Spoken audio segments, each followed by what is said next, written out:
Hey, Jesse Brisendine here with a quick thought of the day for you. How many maggots does your rotten food need to have crawling on it before you clean it up and get rid of the mess?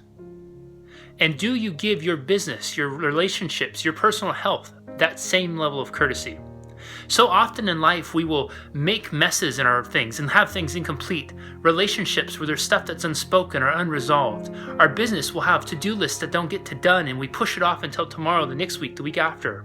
Our health, we know we need to lose 20 pounds, but we say tomorrow, the next day, a month from now, 2 years from now, when New Year's rolls around and when Santa Claus becomes president.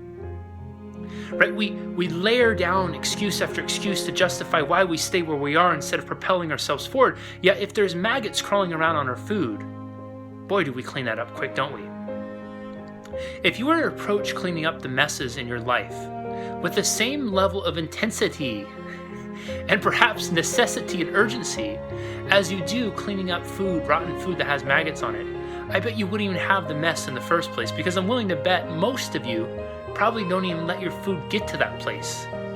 If it's gone bad, you throw it out.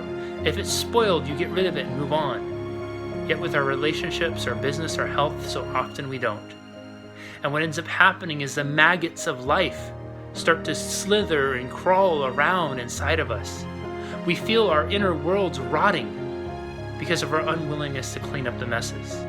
I promise you this, that if you commit to cleaning up the messes in your life, if you commit to cleaning up the problems, the challenges in your relationship, if you commit to cleaning up the unfinished business in your business, if you commit to cleaning up your health in your life will transform, and you will never have to worry about maggots crawling around, because maggots do not exist in the extraordinary. I hope this helps, sending lots of love to you. Make the rest of the day a maggot-free and extraordinary day. We'll see you later. Bye-bye.